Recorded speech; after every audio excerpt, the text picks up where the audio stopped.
off of going to work on myself and saying, I don't know how to do this. Anxiety and fear, I would find the strength and motivation to transform my life. The brain is the most powerful weapon in the world. But once you figure out your brain, you become unstoppable to almost anything. Yeah, you can't beat death. You can't whatever. Your brain is amazing. Once you feed it the right conversation, the right mental nutrients, the right mental supplements, the right internal dialogue at the right time, with the right hit, with the right proof of what you've done in the past, and you send that right to the right circuit, dude, you're a fucking beast. A beast. But once again, you just can't read about it. You can't sit back and be a theorist. You have to be a fucking practitioner.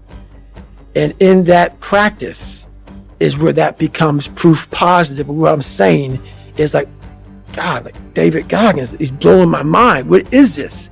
He's not crazy. And so many people,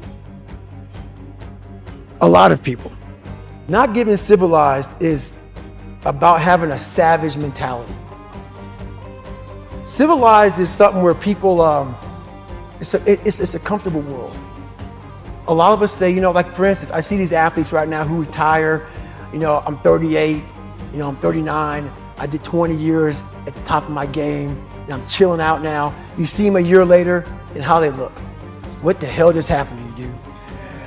What the hell? You're one of the greatest athletes of all time. Kids looked up to you. Women, men of all ages looked up to you. And they hit the pinnacle where it's time to retire, and their mind says, I'm civilized. The worst thing that could ever happen to any human being is they become civilized. It's that total accountability. Like even when you retire, there's a motherfucker looking at me and judging me right now, man. I was the baddest person to ever live. It doesn't go away, man. You gotta wake up, even though you retired, you never retired. You're setting the example every single day of your life. And being civilized feels so good. I'm sorry, man. Once you get to the top, you may retire, but you ain't never coming back home, man, because now you're judged. People see you falling off. You wanna be that guy who knows I may be retired from the sport or wherever I did, but I'll be damned if you ever see me looking like shit, feeling like shit, not arriving. People, I've arrived mentality. You're always setting the example. Civilization feels so good. These comfortable feelings are what people want. They want retirement. They want that. They need that. It's a yearning feeling. I want it too. People love putting a label on me about, my God, man, you're just wired different. I'm not fucking wired different, dude. I'm thinking right now, after I got past my stuttering thing, now I'm on a roll, I'm good now. You know what I'm thinking about right now? I gotta fucking wake up tomorrow and do the same shit again. I gotta leave this fucking interview and go stretch out for 2.5 hours. I hate that shit. But guess what it does though? I'm constantly callousing over my victim's mentality that I once had growing up. Every day you have to do this shit. Because why? When you stop doing it, you don't just maintain it. If you stop shooting a gun, you're not gonna be a great shot when you pick a gun up a year from now. The only way to keep from getting rusty is to constantly over that motherfucking machine. The machine is this. You gotta keep challenging it every day. I realized that I'm going to be somebody and I'm searching for a feeling of true victory for myself and only myself. The second I shut out the whole world and realize that one thing, that I am in this world alone. I'm fighting this race by myself. Yeah, I'm all about people, I'm all about team, I'm all about that shit. But I'm really all about right now and in my life, just like you said, no one knows the real truth about me, how hard I really go. I don't care if anybody knows. I don't want anybody to know. I'm an introvert. I live an introverted life. And I love that about me. That right there is my fuel. Is I know that there's really no one out there grinding like me. And if they are, so be it. If I know about you, I'll make sure that I up my game. That's what the mentality is all about. My whole thing is a mentality thing. Like I told you in the last time I was on the show, I viewed myself as the weakest person on the planet Earth. My goal in life was to, in my mind, believe I'm the hardest man alive. And that's why the whole thing is can't hurt me. That's what it's about. It's about whatever you think you are, you have to make that dream a reality. But that's where the hard part is making that dream reality. That's where the hard work comes in. That's where people know, how do you keep grinding every day? You have to make those insecurities, those fears. Like when I was 300 pounds, I didn't have any drive. I'm gonna go be a Navy SEAL. What kind of stupid shit is that, 300 pounds? It wasn't like a drive to go be a Navy SEAL. I was an insecure, lying kid, afraid. I had to look at my insecurities and in my fear and find drive in that. We're all looking for passion. Passion is all around you. You have a whole fucking stack of it all around you. It's your insecurities, all that shit. You gotta dive deep in that shit. It's all in there. All the energy and fuel you need is right in yourself. It's all there. You got a lot of stuff to do to overcome. And that's where I found it. I found it right there in my own insecurities. I found drive in my own insecurities. And that's the most powerful thing in the world. When you can find drive in your own doubt, fear, insecurities, you become very unstoppable. It's the truth. It's funny, man. People want to know how I'm always motivated. It's the unseen work, which you just said is a true statement. Those are false dopamine hits that people are giving you, man. There's no belief in that. These are teamwork dopamine. Like I'm out running at 2 o'clock in the morning, 1 o'clock in the morning, in the gym, long sessions by myself. That's real. How I'm able to just extract dopamine, the good dopamine whenever I want. Man, I've trained 99% of my life alone. No one pat me on the back. I did all of the work alone. And while I'm still hard on myself, I know what I did. So whenever times get bad for me, people, all this, who's gonna carry the boats and what? That's real. I hate that people know me for that guy, because that guy is not every fucking day. Like when they see me, they want that energy. That's not me every day.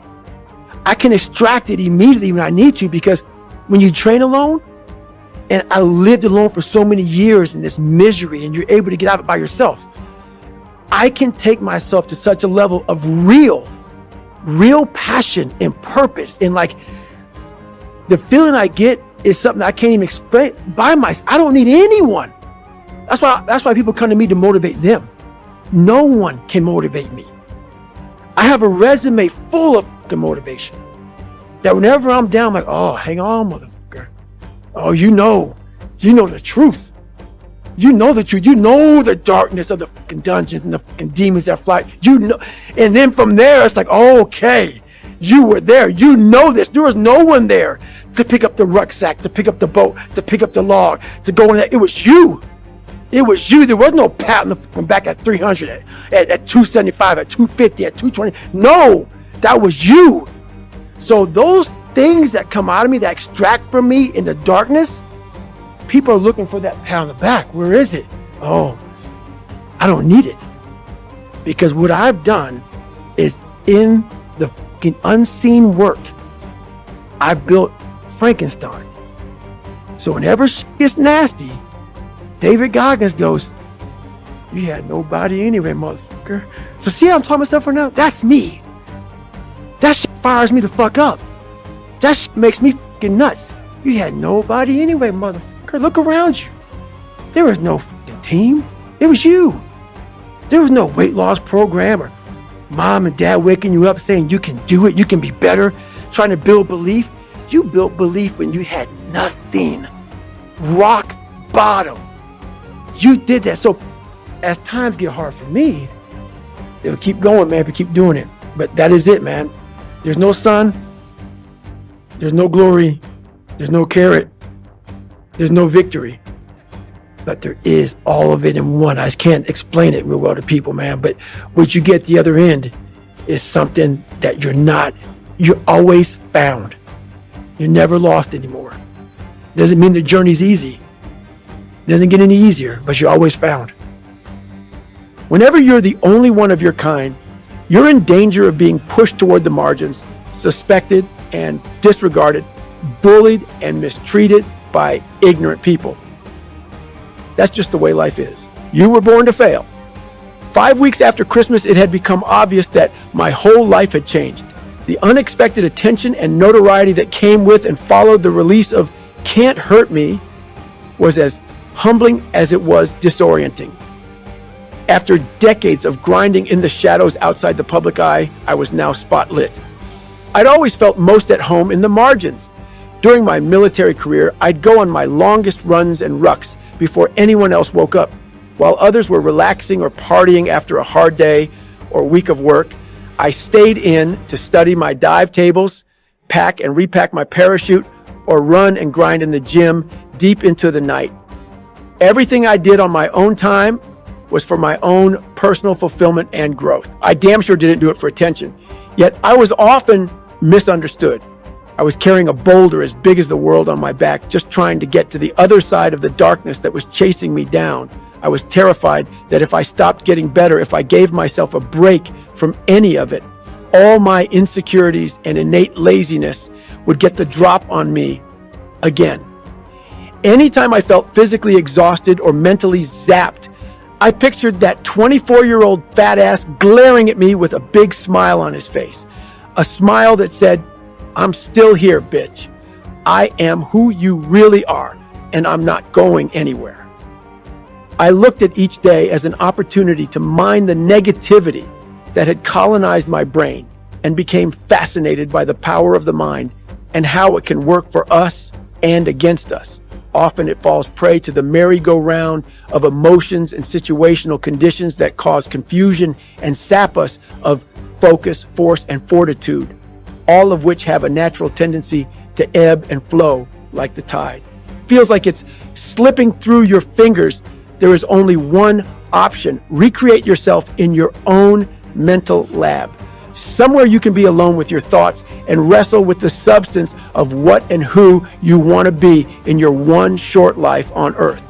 If it feels right, create an alter ego to access some of that dark matter in your own mind. That's what I did. In my mind, David Goggins wasn't the savage motherfucker who accomplished all the hard shit. It was Goggins who did that. David was the kid born with one eye closed and raised scared and shackled. There is nothing inherently special about me. I just stopped focusing on what was holding me back and learned to use rejection, pain, and failure as tools to harness every available bit of dark matter in my mind, all my unused strength, passion, and desire. It was rarely fun. I suffered way more than I smiled, but it helped me create my alter ego. Goggins was powered by the dark side of my soul that refused to be denied, and he had one goal: to become the hardest motherfucker to ever live. We all have a mental lab at our disposal, but most people don't even know that they have access to a place where they can transform themselves. Therefore, they remain locked out. By the time they hit midlife, the doors are wrapped with a rusty chain and deadbolted. The equipment inside is dusty and broken. Weeds are sprouting from the foundation and the roof. For 2 decades, the doors to my lab were locked too, because I'd locked myself inside. But after my heart scare, I realized that without even knowing it, at some point, I'd sleepwalked out of my mental lab, and the doors had shut and locked behind me.